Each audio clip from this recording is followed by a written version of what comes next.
अतिशय वेगाने विकसित होत असलेल्या श्री विठ्ठलाच्या पावन नगरीत पंढरपूर समीप आम्ही घेऊन आलो आहोत एक सर्व सुविधांनी युक्त विठू माऊली नगर येथे भव्य प्लॉटिंग प्रकल्प। आमच्या प्रकल्पाची वैशिष्ट्ये प्रशस्त रस्ते, प्रत्येक बाजूला डिमार्केशन, संपूर्ण साईटला कार कंपाऊंड, रस्त्याच्या बाजूला स्ट्रीट लाईटची सोय, संपूर्ण प्लॉटिंग मधील रस्त्यांच्या दुतर्फा झाडांची लागवड, संपूर्ण प्लॉट धारकांना आवश्यक वीज कनेक्शनसाठी स्वतंत्र डीपीची सोय या आणि अशा अनेक सुविधांसह युक्त विठू माऊली नगर मध्ये 1 ते 11 गुंठ्यांपर्यंतचे प्लॉट उपलब्ध। साईटचा पत्ता विठू माऊली नगर, MIT स्कूलच्या पाठीमागे पालखी तळाजवळ, सातारा रोड, वाखरी तालुका पंढरपूर। घडामोडी पाहण्यासाठी आमच्या YouTube चॅनलवरील PVR म्हणजेच पंढरी वार्ता या न्यूजला सबस्क्राइब करा आणि शेजारील बेल आयकॉनवर क्लिक करा। पंतप्रधान नरेंद्र मोदी अर्थव्यवस्थेबाबत फसव्या घोषणा करत आहेत। गॅरंटी म्हणजे मोदींची आहे तरी काय, 400 जागांवर भाजपचा विजय होईल असे सांगितले जाते, पण देशातील परिस्थिती वेगळी आहे। विशेषतः महाराष्ट्रातील राज्यकर्ते मराठा समाजाला खोटी आश्वासनं देत आहेत, त्यांची फसवणूक करत आहेत असा घणाघात राष्ट्रवादीचे सर्वेसर्वा शरद पवार यांनी केलाय। ते शिर्डी येथे आयोजित राष्ट्रवादीच्या 2 दिवसीय कार्यकर्ता मेळाव्यात बोलत होते। भाजपचे सरसंधान करत मोदींना बाजूला हटवणं हाच एकमेव विचार असल्याचं राष्ट्रवादी अध्यक्ष शरद पवार यांनी म्हटले।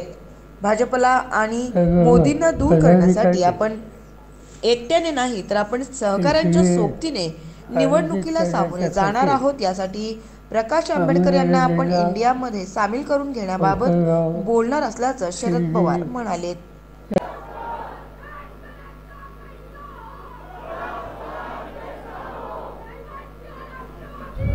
पक्षाचे अध्यक्ष जयंत पाटील, सर्व पदाधिकारी हे शिबिर आयोजित करण्यासाठी अहमदनगर जिल्हा, कोपरगाव, शिर्डी या सगळ्या परिसराचे पक्षाचे प्रमुख सहकारी आणि महाराष्ट्राच्या कानाकोपऱ्यात आलेले आपण सगळे बंधू-भगिनी जवळपास 1 वर्षाच्या नंतर आपण या ठिकाणी एकत्रित आलो।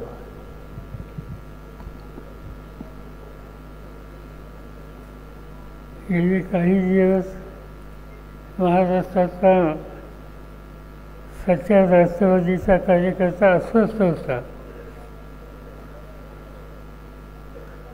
पण त्याच्या मनामध्ये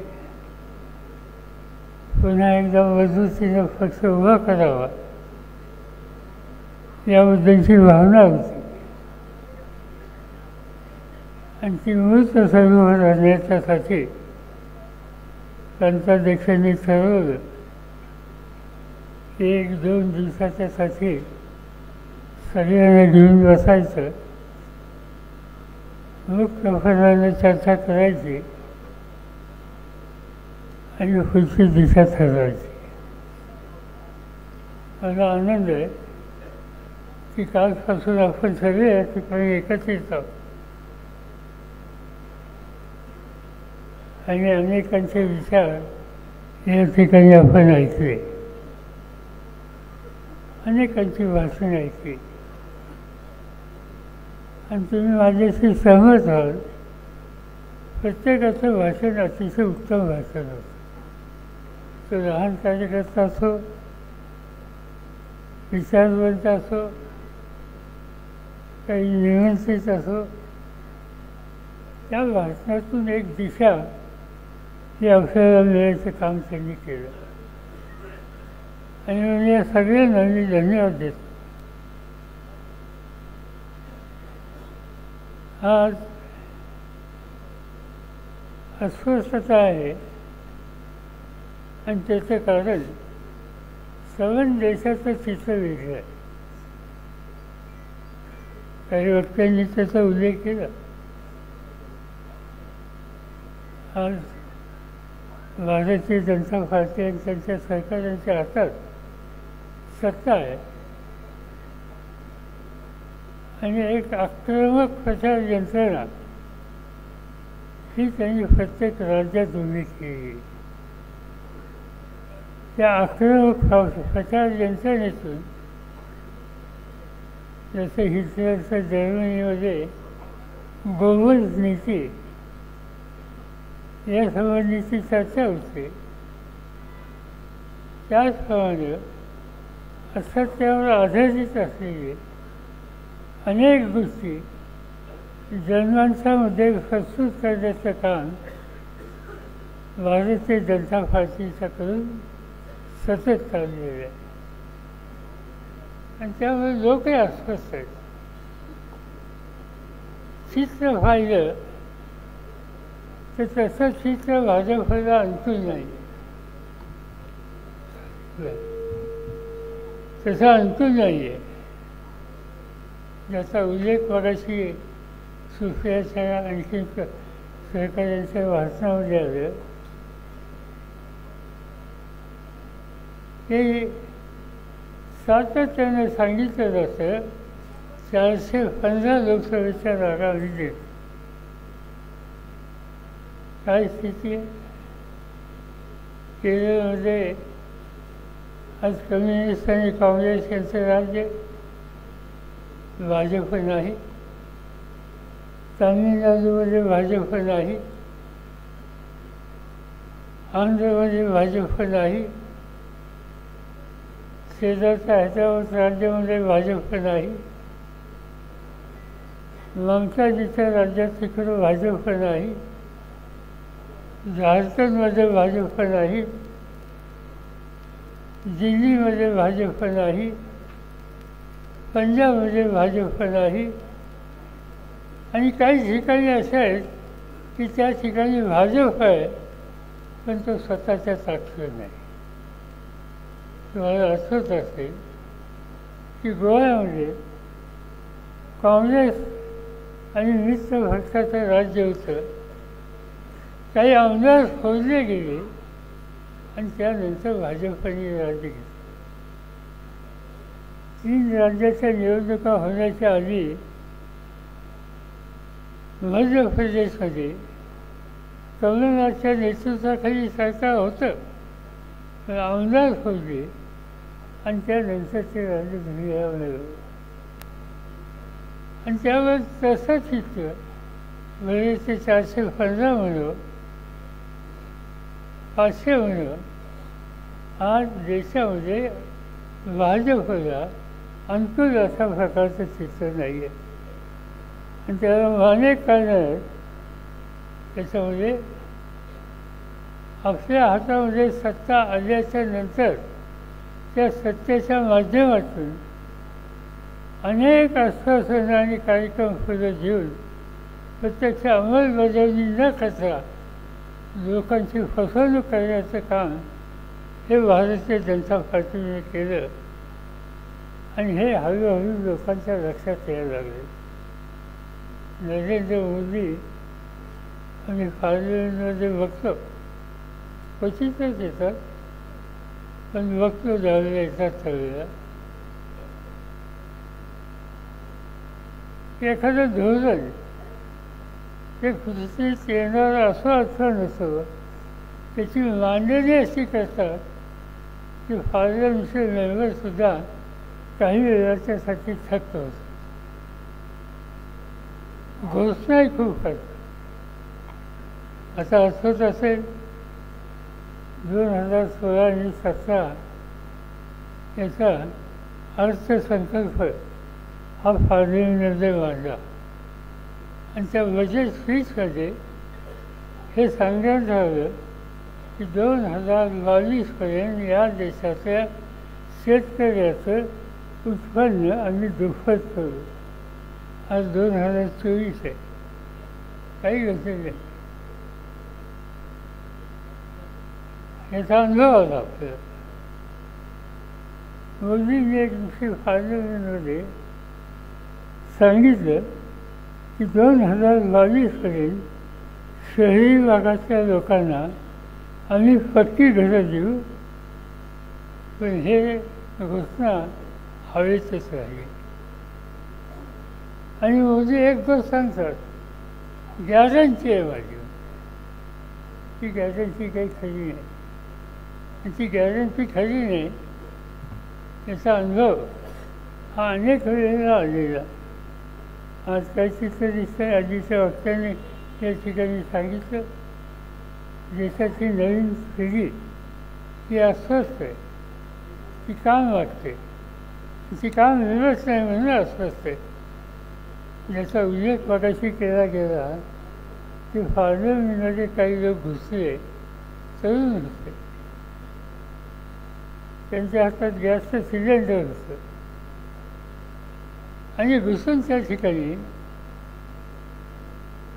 मागणी काहीतरी करत होते. नंतर हाऊस बंद झालं, त्यांना पकडले गेलं आणि आपल्या खासदारांनी मागणी केली की हे तरुण कोण होते, का आले, त्यांची मागणी काय, या संबंधीची माहिती प्रधानमंत्र्यांनी, गृहमंत्र्यांनी कोणतरी पार्लमेंटमध्ये येऊन मांडली पाहिजे. पण त्याला समजली गेली नाही आणि त्यामुळे साहजिकच विरोधी पक्षाच्या लोकांनी आगळी भूमिका मांडली. त्याचा परिणाम 143 खासदारांना पार्लमेंटमधून बरखास्त केलं. त्याच्यामध्ये आपले कोहली असोत, सुप्रियाता असोत, यांचा नंबर त्या ठिकाणी लागला. मागणी काय होती, बेकारी, आणि त्या बेकारीचं काहीतरी सुट्टी द्या. आज या आकड्या नियोजन मंडळांनी सांगितले की या देशामध्ये 25 वर्षाच्या खाली जे तरुण आहेत त्याचा 42% तरुण आज बेकार आहेत आणि त्यांना हा दिवसेंदिवस बेकारीचा दर हा या देशामध्ये वाढतो आहे. सामान्य माणसाच्या दृष्टीनं तिसरा महत्त्वाचा प्रश्न महागाईचा. किती गोष्टी सांगता येतील त्या संबंधीचं, पण आज तुम्ही पेट्रोल पंपावर जाता, तिथं मोदींचा फोटो, गॅस स्वस्त केला म्हणून सांगतात, आणखीन काही गोष्टी सांगतात. 450 रुपये गॅसचं सिलेंडर जे होतं ते आज 1100 रुपयापर्यंत गेलं आणि हे दर आज सामान्य माणसाला न परवडणारे आहेत. डाळी असो, तेल असो, अन्नधान्य असो, या सगळ्या गोष्टीची अवस्था ही आहे. देशाची अर्थव्यवस्था ही अत्यंत महत्त्वाची बाब आहे आणि मोदींनी आश्वासन दिलं की 2024-25 पर्यंत या देशाची अर्थव्यवस्था आम्ही 5 लाख कोटीवर नेऊ. पण आज जर आपण माहिती घेतली तर 5 लाखाच्या 50% ही अर्थव्यवस्था पोचलेली आहे. या देशाचा शेतकरी हा या देशाचा अन्नदाता आहे. अनेक दृष्टीने तो अडचणीत आहे. अवकाळी पाऊस, कमी पाऊस, या सगळ्यामुळं शेतीचं प्रचंड नुकसान झालं. आणि शेतीवर माणसांची संख्या वाढली. स्वातंत्र्याच्या नंतर आपल्या देशामध्ये एकंदर जे लोकसंख्या होती ती 35 कोटी होती आणि त्या 35 कोटीच्या 80% लोक हे शेतीवर होते. 70च्या 80%. आज आपण 114 कोटीच्या पुढे गेलो आणि 114च्या पैकी 56% लोक शेतीवर आहेत. याचा अर्थ शेतीवर 2.5 ते 3%, 305 लोकसंख्या वाढली. लोकसंख्या वाढली पण जमिनीचं क्षेत्र वाढलेलं नाही, ते दिवसेंदिवस कमी झालं. आणि त्याचा परिणाम हा आहे की एका बाजूने लोकसंख्येचा दबाव आणि दुसऱ्या बाजूने विकासाच्यासाठी जमीन काढून गेलं. धरणं बांधली, शेतीची जमीन गेली. MIDC काढल्या, शेतीची जमीन गेली. शहरं वाढली, शेतीची जमीन गेली. विकासाचे जे कार्यक्रम असतील त्या सगळ्या कार्यक्रमासाठी जमीन ही घ्यावी लागते आणि त्याही वेळ आज जमिनीचं प्रमाण हे कमी झालेलं आहे आणि शेतकऱ्याची अवस्था त्यामुळे साहजिकच चिंताजनक झाली. आम्ही सातत्याने सांगतो, पार्लमेंटमध्ये सांगतो की शेतीवरचा ओझा कमी करणारी धोरणं आखा, त्याच्यासाठी काही निर्णय घ्या, अन्य पर्याय द्या. शेतीवरचा लोकसंख्येचा ओझा आपण कमी करूया. जोपर्यंत कमी करत नाही तोपर्यंत या देशाची गरिबी ही आपण करू शकत नाही.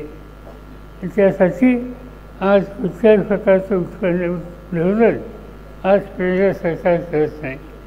या उलट जो पिकवतो आहे त्याची किंमत ही नियंत्रित करण्याची खबरदारी घेतात. आज महाराष्ट्र राज्य देशातलं 2 नंबरचं साखर तयार करणारं राज्य आहे. साखरेची किंमत कमी आणली, कापसाची किंमत कमी आणली, सोयाबीनची किंमत खाली आणली. ज्या ज्या गरजा, मग तो कांदा असो, साखर असो, या सगळ्या गोष्टीवर एक प्रकारची बंधनं आणण्याचा प्रयत्न केला. एका बाजूने किमती घसरल्यात आणि दुसऱ्या बाजूने अशी बंधनं टाकायची की जो आता कांद्यासारख्या गोष्ट जिल्हा शेतकऱ्याचं पीक कमी उत्पन्न देणार आहे, 2 पैसे त्याला हवे असतील तर देशाची बाजारपेठ पुरेशी नाही, त्यासाठी निर्यात केली पाहिजे आणि त्या निर्यातीवर 40% कर या प्रकारचं धोरण घेतलं. साखरेच्या निर्यातीवर कर बसवण्याचं धोरण स्वीकारलं. याचा अर्थ एका बाजूनं किंमत द्यायची नाही आणि दुसऱ्या बाजूनं कुठून किंमत मिळत असेल तर त्या ठिकाणी निर्यात करायला वेगवेगळ्या प्रकारची बंधनं आणायची, या प्रकारची नीती आहे. आणि त्याचा परिणाम शेतकरी हा दिवसेंदिवस अडचणीत झालेला आहे. त्याचा कर्जाचा ओझा वाढलेला आहे.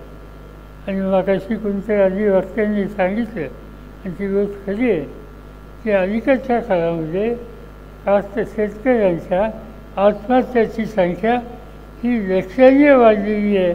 त्याच्यासाठी दुःखद गोष्ट आज या ठिकाणी आपल्याला बघायला मिळते. आणखी एक गोष्ट, परवा मी अचलपूरला होतो आणि अचलपूरला मला कानावर काही लोकांनी सांगितलं की कापसाचं पीक महत्त्वाचं पीक मार्केट नाही म्हणून शेतकऱ्यांच्या घरात कापूस आहे, तयार केलेल्या मालाला बाजारपेठ नाही म्हणून 6-6 महिने वर्षभर त्याला थांबावं लागतं. पण ते पीक घेण्याच्यासाठी बँकेचं कर्ज काढले, ते कर्ज मात्र वेळेवर परत करू शकत नाही आणि त्याचा परिणाम व्याजाचा ओझा हा त्यांच्या सगळ्यांच्या हा दिवसेंदिवस वाढतो आहे. या प्रकारची तक्रार आज त्या ठिकाणी ऐकायला मिळते. अनेक गोष्टी आहेत की त्या संबंधीचं हे सरकार कसं वागतं हे कळतं. आज या नात्या निमित्तानं समाजामध्ये एक प्रकारची अस्वस्थता आणि त्या काही वक्त्यांनी आरक्षणाचा प्रश्न काढला. आपली भूमिका होती. राष्ट्रवादी काँग्रेस पक्षाने जाहीर भूमिका घेतली. आपल्या जाहीरनाम्यात आपण सांगितलं मराठा आरक्षण असो, धनगर आरक्षण असो, मुस्लिम आरक्षण असो, लिंगायत आरक्षण असो, या सगळ्या घटकातल्या तरुण पिढीला स्वतःच्या पायावर उभं राहण्याच्यासाठी काही मदत करायची गरज आहे आणि ती करायची असेल तर आरक्षणाची आवश्यकता. आणि त्यासाठी एक प्रकारची मागणी गेल्या काही वर्षापासून सतत महाराष्ट्रामध्ये होती. त्यासंबंधीचे निर्णय घ्यावेत असा आग्रह केला गेला.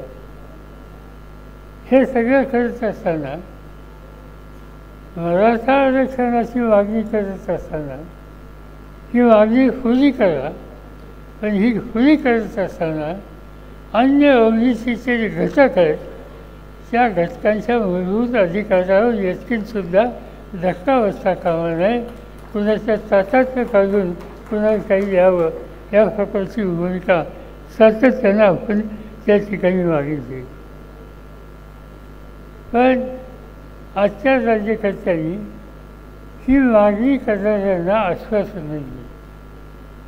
माझी आणि जरांगीची भेट झाली होती आणि त्या भेटीमध्ये त्यांनी मला सांगितलं होतं की सरकारची बोलणं चालू आहे आणि नंतर कळवण्यात आलं की राज्य सरकारने त्यांना लिखित स्वरूपामध्ये त्यांच्या काही मागण्या मंजूर करण्याच्या संबंधीची भूमिका घेतली.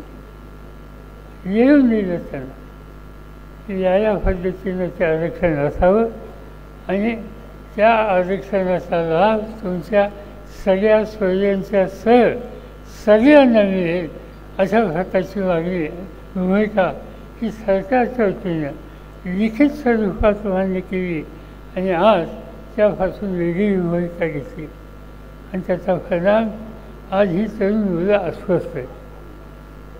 आज या तरुण मुलाला आपली फसवणूक झाली असं वाटतं. या 4 दिवसामध्ये राज्य सरकार या संबंधीचा काही निकाल घेणार आहे असं सांगितलं जातं. तुम्ही काल परवा चंद्रकांत पाटलांचं स्टेटमेंट हे वाचकांना माहिती नाही. चंद्रकांत पाटील मंत्री आहेत, सत्ताधारी पक्षाचे अध्यक्ष आहेत आणि त्यांनी सांगितलं की 1 वर्ष तरी कमीत कमी तुम्हाला वाट बघायला मिळेल. उद्याच्या 24 तारखेच्या पूर्वी आम्ही आरक्षण देतो या प्रकारची भूमिका साक्षात मुख्यमंत्र्यांनी घेतल्याच्या नंतर दुसरे त्यांचे ज्येष्ठ सहकारी सांगतात की 1 वर्षसुद्धा आम्ही देऊ शकणार नाही. याचा अर्थ आज त्यांची सरळ फसवणूक या ठिकाणी केली. आणि एका गोष्टीचा उल्लेख या ठिकाणी केला. माझ्या त्यावेळीच्या मतदारसंघामध्ये बारामतीला देवेंद्र फडणवीसने येऊन धनगर समाजाच्या मेळाव्यामध्ये सरकार आल्याच्या नंतर मंत्रिमंडळाच्या पहिल्या बैठकीमध्ये धनगरांना आरक्षण देतो ही घोषणा केलेली होती. त्याला आज 8-9 वर्ष झाली त्याची पूर्तता त्या ठिकाणी केली नाही आणि धनगर समाजाची आज यातना कमी करण्याच्या दृष्टी काही प्रकारची पावलं टाकलेली नाही. आमचं सरकार होतं त्यावेळी अनेक काही निकाल याबद्दलचे घेतले. मला आठवतं की काँग्रेस पक्ष, राष्ट्रवादी काँग्रेस पक्ष, अन्य सहकारी या सगळ्यांनी ज्यावेळी सरकार बनवलं त्यावेळेला मुस्लिम समाजाला शिक्षणामध्ये 5% आरक्षण द्यायचा निर्णय घेतला होता. आज दारिद्र्य असलेले समाज याची ज्यावेळेला आपण माहिती घेतो त्याच्यामध्ये मुस्लिम समाजाची संख्यासुद्धा मोठी आहे आणि म्हणून त्यांच्या मुलांचं शिक्षण वाढवलं पाहिजे, त्यांना पुढं जायची संधी द्यायला पाहिजे आणि त्यासाठी आरक्षणाची आवश्यकता आहे. तो निकाल त्या ठिकाणी घेतला होता पण सरकार बदललं गेलं. भाजपच्या विचाराचं सरकार आलं, त्यांनी तोही मुस्लिम समाजाला न्याय द्यायचा जो निकाल घेतला होता तो त्या ठिकाणी रद्द केलेला आहे. आज ठिकठिकाणी आपण बघतो की या सरकारची भूमिका समाजातल्या लहान घटकांच्याबद्दल ही अतिशय न मदत करणारी आहे. आपण सातत्यानं सांगतो की शाहू फुले आंबेडकर यांचा विचार हा आम्ही मानणारे लोक, पण ज्यांच्या हातात सत्ता आहे त्यांच्या हातात भाऊ शाहू फुले आणि आंबेडकर ही भूमिका त्यांच्या मनात दिसत नाही. दिसतंय काय? गाय, गोमूत्र, गोलवलकर RSSचे प्रमुख या लोकांची विचारधारा आणि यांच्यावरचे कार्यक्रम यालाच महत्त्व द्यायची भूमिका आज त्या ठिकाणी आणलेली आहे. आणि त्याचं कारण हिंदुत्वावर आधारित फॅसिलिटीजम हे या देशामध्ये आणण्याचा प्रयत्न या सगळ्यांचा आहे. आणि त्यासाठी त्यांनी काही कार्यक्रम हातात घेतले. 5 कार्यक्रम हातामध्ये घेतलेले आहेत. 1. सर्व क्षेत्रात खाजगीकरण, अनिर्बंध नफेखोरीला प्रोत्साहन. 2. खोट्या प्रचारातून मुस्लिम समाजाबद्दल द्वेष वाढवणं, धार्मिक धुळेकर करणं. 3. न्यायव्यवस्था, निवडणूक आयोग, ED, CBI, प्रसारमाध्यमं, रिझर्व्ह बँक अशा सगळ्या स्वायत्त संस्थांच्या कब्जा ठेवणं. 4. मनोवादी वर्चस्ववाद वाढवणं, धर्माच्या नावाखाली देशाला मध्ययुगीन कालखंडापर्यंत नेणं. आणि 5. आक्रमक राष्ट्रवाद, मुख्यतः पाकिस्तान विरोधी आक्रमकता दाखवायची आणि त्या निमित्तानं एक जनतेमध्ये वेगळं वातावरण तयार करायचा. हा फॅसिझमला प्रोत्साहन देणारा 5 कलमी कार्यक्रम आज या देशामध्ये राबवायचं काम त्यांच्याकडून केलं जाते. आणि या सगळ्या गोष्टीच्या बरोबर काही घटकांच्याबद्दल दुर्लक्ष कसं केलं जातं त्याची अनेक उदाहरणं देता येतील. आपल्या काही आधीच्या वाक्याने महिलांचे प्रश्न या ठिकाणी मांडले. मोदीच्या राज्यामध्ये महिला माझ्या मते सगळ्यात जास्त अपमानित झाली. मणिपूरचं उदाहरण, शर्मेला मान खाली घालावं लागते अशा प्रकारचं उदाहरण मणिपूरचं त्या ठिकाणी आहे. आदिवासी महिलेवर केलेले अत्याचार हे त्या ठिकाणी गेले. आज देशाचे प्रधान राष्ट्रपती महिला आहे आणि आपल्याला आनंद आहे की एक लहान समाजाची भगिनी देशाची राष्ट्रपती होऊ शकते. पण त्या पदाचा सन्मान ती कितपत करतात. आम्ही अनेकदा बघतो पार्लमेंट, आता पार्लमेंट जुनं पार्लमेंट असताना नवीन पार्लमेंटची वास्तू ही त्या ठिकाणी मांडली गेली. आपल्या सगळ्यांना माहिती आहे की पार्लमेंटचं पहिलं सेशन सुरू होतं त्यावेळेला राष्ट्रपतींचं अभिभाषण असतं.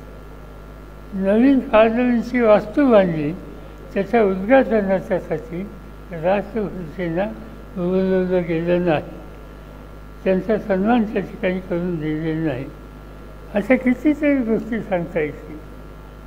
आणि जे काही नवीन कायदे केले त्या कायद्यामध्ये महिलांना अधिक अधिकार किंवा नोकरी ही देण्याच्या संबंधीची तरतूद केली. पण ती करत असताना त्याची अंमलबजावणी 2029 ते 30च्या नंतर केली जाईल. पार्लमेंटमध्ये आज 20 माणसं मंजूर करून घेतो आणि ते मंजूर झाल्याच्या नंतर 4 वर्षांनी त्याची अंमलबजावणी करणार नाही. याचा अर्थ त्यांची याच्यात बांधिलकी किती आहे हे या निमित्तानं आज स्पष्ट केलं जातं. आज शहरीकरणाचे प्रश्नसुद्धा हे अतिशय दिवसेंदिवस वाढत आहे. त्यामुळं शहरीकरण वाढतं आहे, त्याचा परिणाम रस्ते, वीज, दळणवळण, पाणी, आरोग्याच्या समस्या या सगळ्याच्या गोष्टीवर गरज वाढते आणि त्यासाठी अधिक भांडवली गुंतवणूक करण्याची तयारी ही राज्यकर्त्यांची नाही आणि त्याचा परिणाम शहरीकरणाचे प्रश्न हे दिवसेंदिवस वाढायला लागलेले. आणि हे सगळं घडतं आहे हे प्रामुख्यानं आज ज्यांच्या हातामध्ये सत्ता आहे त्यांचं. आमचे काही सहकारी अजून बोलतात की आज हे बदल करायचे असेल तर ते बदल करायला एकच व्यक्ती आहे, ते म्हणजे मोदी. आणि मोदींना पर्याय नाही. ही खोटी मांडणी आहे. मोदींना पर्याय नाही ही गोष्ट काही खरी नाही. त्यांचा दाखवा तुमचा प्रधानमंत्री. ऑपोजिशन का सत्ताधारी पक्षाकडून नेहमी एक सांगितलं जातं तुम्ही सगळे विरोधक एकत्र केले, इंडियाच्या नावाने एक नवीन शक्ती उभी करतात, पण तुमचा प्रधानमंत्री कोण याच्यात तुमच्यात एक पाकिस्तान आहे. त्या बैठकीमध्ये मीच सांगितलं तुम्ही काही त्याची चिंता करू नका. या देशाने यापूर्वी पाहिले इमर्जन्सीच्या नंतर 1977 साली देशात निवडणुका झाल्या. जयप्रकाशजींनी मार्गदर्शन केलं त्यावेळेला कुणी लोकसभेमध्ये त्या निवडणुकीमध्ये प्रधानमंत्र्याचा उमेदवार हा कुणी जाहीर केला नव्हता. निवडणूक झाली, निवडणूक झाल्याच्या नंतर जनता पक्षाचा जन्म झाला आणि त्यानंतर त्या ठिकाणी मोरारजीभाई देसाई यांची निवड त्या ठिकाणी केली गेली. आणि म्हणून आजच प्रधानमंत्र्याचा उमेदवार हा जाहीर करा, तो जाहीर केला नाही तर जे चालू शकत नाही. हा जो प्रचार आहे हा प्रचार फसवा आणि खोटा अशा प्रकारचा प्रचार आहे. आणि त्यामुळं मोदी यांना पर्याय नाही किंवा अशा ज्या गोष्टी सांगितल्या जातात त्या गोष्टीला काही प्रकारचा अर्थ नाही. यंत्रणा त्याचा गैरवापर. आम्हाला दिल्लीमध्ये ज्यावेळेला विरोधकांनी एकत्र बसतो त्या अनेक लोकांच्या गंभीर तक्रारी असतात की ही ED, CBI या सगळ्या यंत्रणांचा उपयोग हा विरोधी पक्षाच्या सरकारांच्या विरुद्ध हा केला जातो.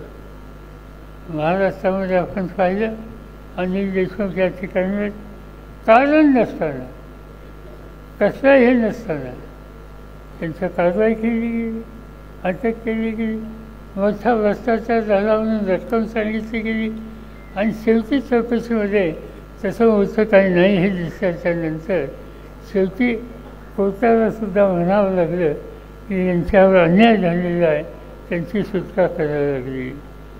आज संजय राऊत शिवसेनेचे एक सहकारी त्यांनाही असंच अटक केलेली असते, त्यांच्याही असेच खोटे खटले भरले होते आणि कारण काय चौकशी केल्याच्यानंतर फार बोलतात, फार लिहितात तर ते अक्कल शिकवली पाहिजे अशा प्रकारचं उत्तर काही नेत्यांनी त्या ठिकाणी खाजगीमध्ये केलं. आणि म्हणून आज आपण बघतो की दिल्लीमध्ये गेले 10 वर्ष दिल्लीच्या जनतेनं केजरीवालच्या हातामध्ये सत्ता दिली, त्यांच्या वंशांना अटक केली आणि आता त्यांना अटक करण्याच्या दृष्टीने पावलं चालली. त्यांना नोटिसा दिल्या हजर राहून.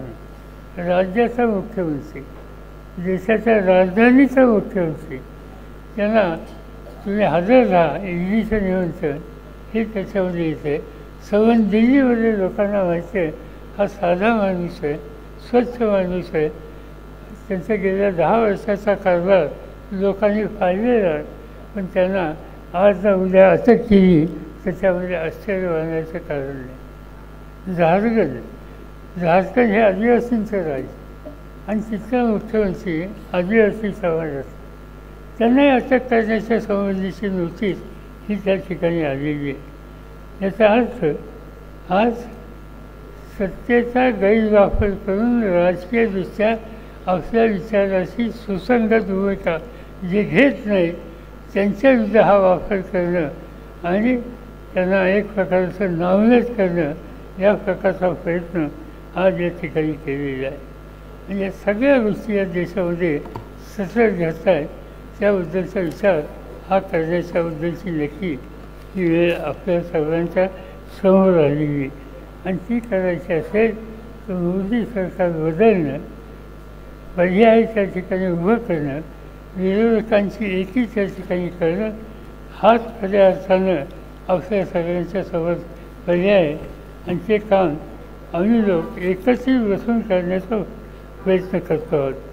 आणि म्हणून आम्ही 3-4 बैठका घेतल्या, त्याला नाव इंडिया असं दिलं आणि इंडियाच्या नावाखाली विविध विचाराचे त्याच्यामध्ये डावे आहेत, त्याच्यामध्ये काँग्रेस आहे, त्याच्यामध्ये राष्ट्रवादी आहे, त्याच्यामध्ये केजरीवाल आहे, त्याच्यामध्ये अन्य आहे. या सगळ्यांना एकत्र घेऊन आज देशाला पर्याय द्यायची भूमिका आम्ही घेतो आहोत. येत्या 15 दिवसामध्ये तिथे एक महत्त्वाची बैठकी कदाचित घेतली जाईल आणि त्या बैठकीमध्ये उद्याच्या निवडणुकीला कसं सामोरं जायचं हा विचार करण्याची भूमिका स्पष्ट होईल. महाराष्ट्रापुरतं इलेक्शनला सामोरं जात असताना आमची भूमिका त्याच्यामध्ये अशी इंडियाची की काँग्रेस पक्ष असेल, राष्ट्रवादी काँग्रेस पक्ष असेल आणि त्याच्यावर उद्धव ठाकरेंच्या नेतृत्वाखालचा शिवसेना असेल, डावे पक्ष असतील, शेतकरी कामगार पक्ष असेल आणि अलीकडेच माझी बैठका झालेल्या आहेत आणि त्यामध्ये वंचितचे प्रमुख श्वेता आंबेडकर त्यांच्याबरोबर सुद्धा झालेली आहे. आणि ती बैठक माझ्या मते योग्य रस्त्यावर आहे. आमची चर्चा चालू आहे. पण त्याच्यामध्ये एक भूमिका प्रकाश आंबेडकरांनी आमच्या बैठकीत घेतली की त्यांचा एक सूत्री पहिला कार्यक्रम हा आहे, कुठल्याही परिस्थितीमध्ये मोदींना सत्तेवरून हटवणं या कामाला त्यांचा पक्ष पूर्णपणानं सहकार्य करायला तयार आहे. आणि म्हणून मी इंडियामधल्या आमच्या बाकीच्या सगळ्या सहकाऱ्यांशी बोलणार आहे आणि त्यांना सांगणार आहे की प्रकाश आंबेडकर यांनाही आपण इंडियामध्ये सामील करून घेऊ आणि लोकांच्या समोर एक प्रकारचा हा पर्याय त्या ठिकाणी करायचा आहे. आणि ते करत असताना काही ठराविक कार्यक्रम हा इंडियाच्या वतीने घ्यायचा आहे. तो शेतकऱ्यांच्याबद्दलचा असेल, तो तरुणांच्याबद्दलचा असेल, तो महिलांच्याबद्दलचा असेल, तो अल्पसंख्याकांच्याबद्दल असेल.